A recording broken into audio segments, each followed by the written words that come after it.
Hello दोस्तों, horror nights 2.2 में आप सभी का स्वागत है।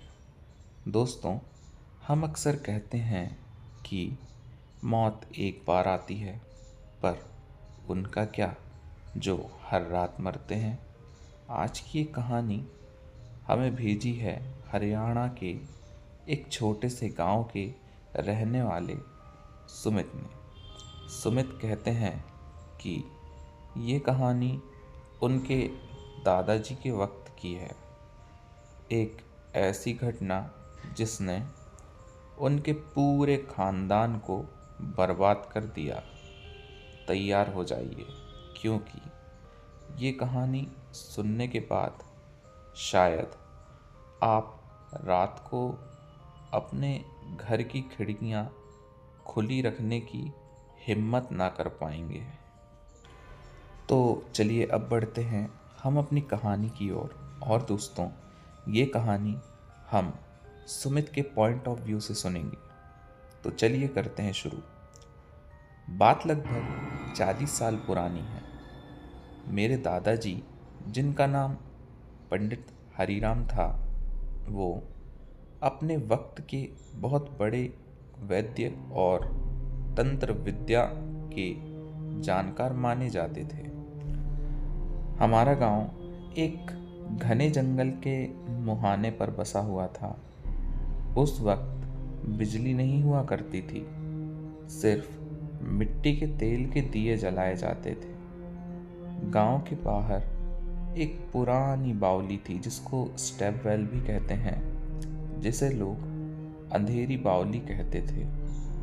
गांव के बुजुर्ग कहते थे कि उस बावली का पानी कभी सूखता नहीं, क्योंकि वो पानी नहीं बल्कि उन लोगों के आंसू हैं जो वहां भटक रहे हैं। एक रात लगभग 12 बजे दादाजी अपने कमरे में उनकी एक पुरानी किताब पढ़ रहे थे। बाहर बहुत जोरों से बारिश हो रही थी और बिजलियां भी बहुत तेज कड़क रही थी।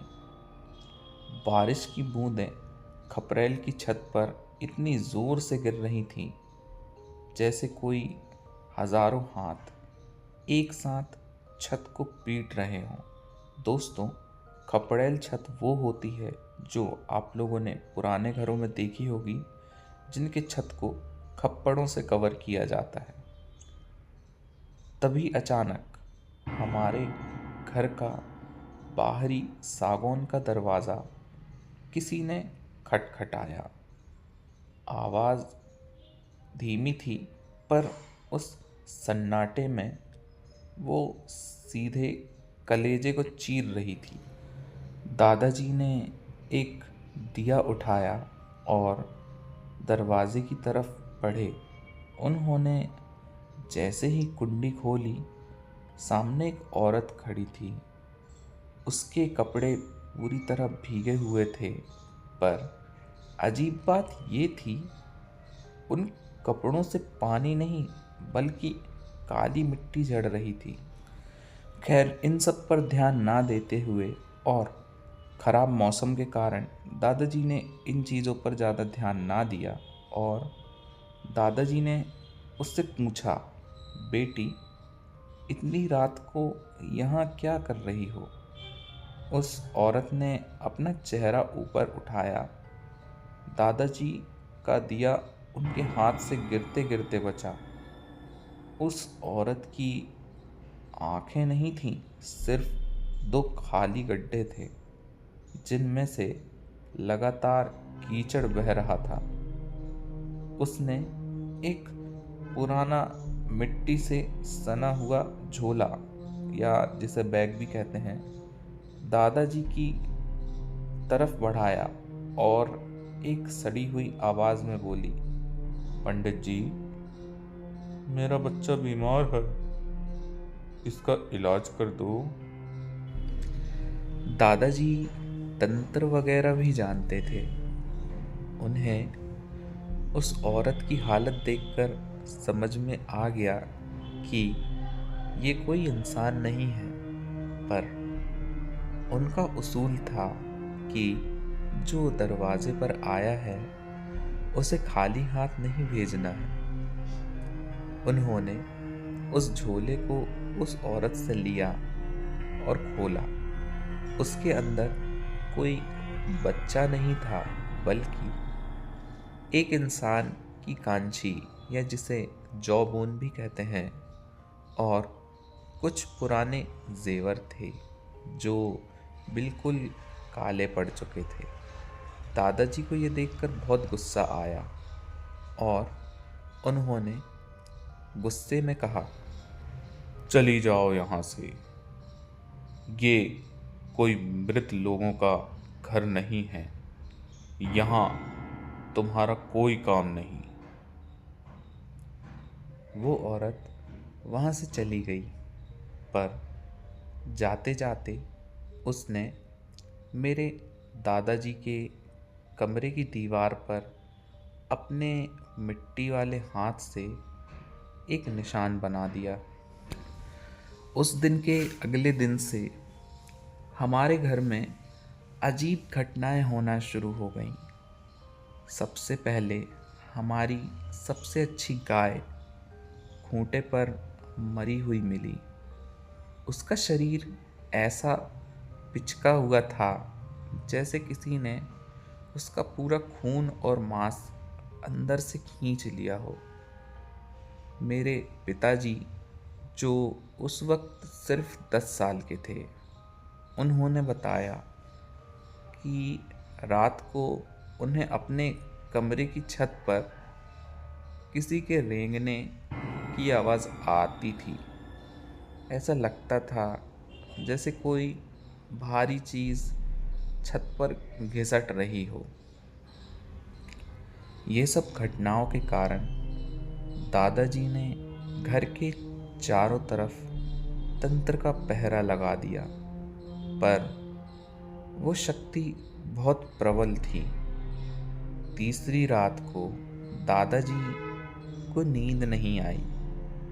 वो अपने कमरे में बैठे हवन कर रहे थे। तभी उन्हें महसूस हुआ कि कमरे का तापमान अचानक बहुत कम हो रहा है या गिर रहा है। उनकी सांस से धुआं निकलने लगा। उन्होंने जब सामने दीवार पर देखा तो वो मिट्टी वाला हाथ का निशान धीरे धीरे बड़ा हो रहा था। उस निशान में से मिट्टी निकलकर फर्श पर गिर रही थी। धीरे धीरे उस दीवार से एक हाथ बाहर निकलने लगा, फिर दूसरा हाथ, और फिर वो बिना आँखों वाली औरत दीवार को चीर कर कमरे के अंदर आ गई। वो दीवार पर चिपकी हुई थी, बिल्कुल किसी मकड़ी की तरह। उसने अपना मुंह खोला तो उसके दांत तलवार जैसे तीखे और काले थे। वो बोली, पंडित जी, तूने मेरा झोला वापस नहीं किया। अब मुझे तेरा बच्चा चाहिए। दादाजी ने तुरंत गंगा जल उठाया, पर वो औरत इतनी तेजी से झपटी कि उनका हाथ ही तोड़ दिया।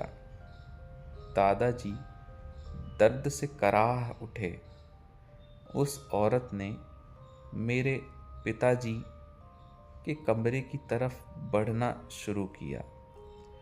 दादाजी ने अपने टूटे हुए हाथ से फर्श पर रखा लोहे का एक पुराना त्रिशूल उठाया और अपनी पूरी रूह की ताकत झोंक कर एक मंत्र पढ़ा। उन्होंने वो त्रिशूल दीवार पर उस निशान के बीचों बीच गाड़ दिया। जैसे ही उनने उस त्रिशूल को वहां गाड़ा। घर में एक भयानक चीख गूंजी, ऐसी चीख जो शायद इंसानी कानों के लिए नहीं थी।